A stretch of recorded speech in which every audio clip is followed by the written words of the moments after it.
Hey guys, welcome back to another episode of the Butterfly Effect podcast. And today we are comparing the cutting room floor feature from the casting of Frank Stone and the flowchart from Detroit Become Human. So, of course, what are these? They're basically to demonstrate the various choices that players can make in the game, and we just want to go through them both and ultimately decide which one is the best. So, mate, I'll throw it straight over to you. Have you got any initial comments or thoughts? Yeah, I do actually. I haven't actually got a decided favorite in my head as of yet. So, obviously this is your video idea, lad. So I'm very much subduing the opinion until the end, and then I'll formulate, a result. But one thing I'll say to praise both of them is that both themes marry up with the game theme very well. So obviously we'll start with Frank Stone. You've got the cutting room floor. I love the way it's like movie reels, and the whole look of it, like threads going along it. It looks fantastic. And then we look at the Detroit Become Human flowchart, and the way the menu is a lot more blockier, a lot more simplistic, but it's a lot more kind of technical, AI-like. You've got the kind of glitches on the screen. So it just looks fantastic. So I just want to first of all comment on how both aren't just your generic, oh, here's a menu, like maybe we would get at the back of a Telltale game, they have picked it and kind of really made intricate details to marry it with the game. So before I go into any opinion, I just wanted to get your comment on the display of the cutting room floor versus the flowchart menu, and whether you were a fan of those things as well, mate. No, I am. It was the first thing I was going to bring up. I love the fact that the flow charts themselves do match up with the themes or the general vibe of the game. If I am going to pick a preference, I think I do lean to the cutting room floor. I think it's just I just lean into that old time film reel sort of thing more, whereas I completely get that the flowchart is going for something. It's a little bit more tech driven, and like you say, sort of like the AI and the androids, which of course is completely relevant to the plot, but it does come off a little bit more stale and bland to me. So ultimately, theme wise, I would lean to the casting of Frank Stone. But if I am to move it into perhaps functionality, this is where it gets a bit more interesting for me, because I think that the problem with the casting of Frank Stone's one is that when you're scrolling through, I mean, admittedly, you do have the buttons to shift between chapters, but as you were saying earlier on, mate, it's like when you're following the lines per se, sometimes the lines travel very far, and you're using the analog to drag it, and it goes at a snail's pace to get to the next relevant one. Whereas I think with the Detroit Become Human flowchart, I think you have a zoom feature, so you can zoom out, move along, and then come into the relevant point that you want to look at choices and stuff. So I don't know what your take is on that. Yeah, I do agree that the Frank Stone cutting room floor, the layout of it really frustrated me. Now, when I edit these videos for the channel, I use Sony Vegas, and I'm just proper used to if I need to really cut a fine bit of video up, I can zoom all the way in and cut up what I need. If I want to get a total look of the project, I'll zoom out and see the whole thing, and I can literally look at an exact second, or I can look at an hour's worth of footage based on zooming in and out.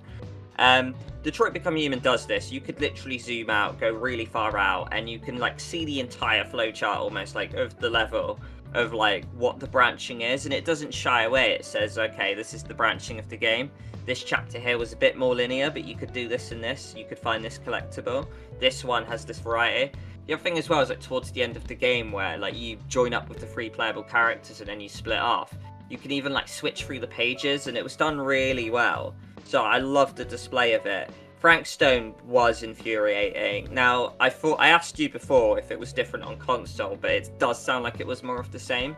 Now, like you say, yeah, you can skip chapter to chapter and go to the start of each chapter, and then you can go through.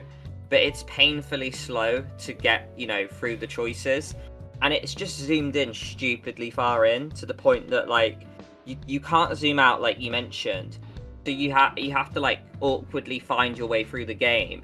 And then if you scroll up a little bit, you might lose the thread, and then you get lost in the middle of nowhere, and there's no real way of backtracking to find out where you've got to. So you can actually easily get lost on this cutting room floor. So yeah, I love the cutting room floor a lot, but it definitely needs fine-tuning if they're going to keep this feature in other games going forward, I think. Yeah, because I think that's the real difference. Like, whereas like the Frank Stone one, admittedly, you can go like with the things like the buttons for the chapter to chapter, but it is ultimately all in one, isn't it? If you were to like use the analog and scroll to the right, you would naturally bounce to the next chapter. Whereas with the Detroit Become Human one, you have to like physically click on a chapter, don't you? And then that chapter's flow chart comes up and you get to see. So you're almost like segregating it into the chapter rather than necessarily having it all in one and then it's split up within the chapters, if that makes any sense. So I think functionality, I think I would give the nod to Detroit Become Human. One other thing I think I'd bring up though is I really do like the attempt the casting of Frank Stone one with the whole side panel feature and the fact that it gives you the little icons to suggest whether you're on the current path, whether it's a previously chosen path, whether there's like items that you've missed, deaths that you've missed. There's all those little different things that you can see, and I know that you do get this with Detroit Become Human as well, like it can spell out deaths and such. But I think perhaps I'd maybe disagree, mate, but I think perhaps in that sense, maybe Frank Stone one-ups it. Yeah, like in terms of the display and like showing you like the things you need where it goes, yeah, like Frank Stone maybe one-ups it there. And like I'm not so much anymore, but I know you're like an achievement hunter, aren't you, Jack? And I imagine if you was to play both games, Frank Stone would probably like be the nicer experience for you to use the feature where you could go back and find exactly what you need to find to get you 100%, right? Yeah, exactly. And I think, again, I think I might as well just, come off the fence now and just say what I think my preference is. I do think I would give the edge to the casting of Frank Stone flowchart, primarily because of like the whole aesthetic. I know the functionality is perhaps a little bit wobbly, but ultimately I do like the fact that you can use this feature to jump into a given scene. It might not necessarily be at the start of the chapter like it always is with Detroit Become Human. It could be like halfway, 2/3 into a scene, so you've not got to replay the whole chapter again, and you can also see the threads, how far back they go into like other relevant chapters too. So I do feel like overall I prefer the casting of Frank Stone flowchart, but I do concede that it does have a couple of little downfalls that need to be ironed out going forward. Yeah, because for me, I mean, that is the big thing that gives Frank Stone the edge, the fact that you can jump into an exact choice rather than just a chapter. Because, like, we'll take chapter 5 in Frank Stone as an example. It is a mammoth chapter, right? And it might be that you've killed Jaime and you want to go back and save Jaime. It would be a bit annoying if you had to go all the way, to the start of chapter 5 and do like a lot of the storm drain sequences, get up, like have it shoot the movie, fall out, then go into the machine shop and then go up in the train, then fall down the little evidence room or whatever. That would be so tedious. So Frank Stone gets it spot on by making you go to the exact choice you want to edit. And then the fact that you can come out of that and then it alters your game and then you can go back and forth, keep jumping. That is fantastic and it's so much easier to use. So yeah, massive thumbs up to Frank Stone on that one. The one thing I would play devil's advocate with and maybe defend Detroit Become Human a little more though, is that I do think while Frank Stone, like some of the chapters can, take up to like half an hour at points, Detroit Become Human, the chapters, there are more of them, but they're more bite-sized. So I feel like with Detroit Become Human, you probably wouldn't need to jump to choices. I feel like if you need to go back in and collect a magazine that you missed in Zlatko's mansion, I don't think it would take you that long to maybe just go to the start of the chapter because you'd probably be playing like 10 minutes tops. So like whether we could jump to scenes in Detroit Become Human, I don't know if it would necessarily work or not.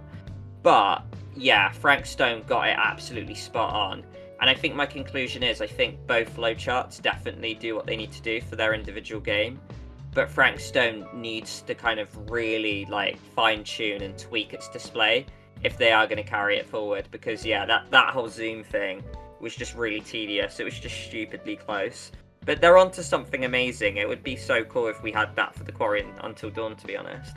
In which case, then that sort of neatly takes me on. So, would you like to see a version of the cutting room floor in a Directive 8020, or heck, even future supermassive games going forward? Full stop. Yeah, like certainly in the blockbuster games. Whether it would work in DPA, I'm unsure because I know we have the chapter select. I think it really depends how big the chapters are. If you're gonna plod like a massive chapter in there, and then a choice comes at the end, it would be tedious to play that whole chapter. So yeah, like honestly, case by case, mate. I'm gonna sit on the fence massively with this one, but it all depends on chapter length for me. I think, speaking as a completionist, I absolutely loved using this feature. I think it's sad to hear that there were people out there that had struggles with it. I mean, we know about the Frank Stone that there was lots of bugs, achievement progress, X, Y, and Z, and a lot of that come in with the cutting room floor as well. But I would like to see them bring it forward, because for someone like myself, it is a pain to have to restart from the beginning or restart from a chapter, because sometimes the achievement is right at the end of a chapter or right towards the end of a game.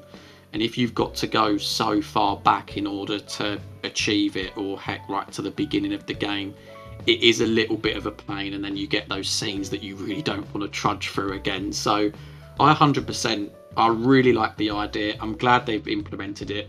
It was one of the things that I said that Quantic Dream, with Detroit Become Human, had one-upped on Supermassive 4.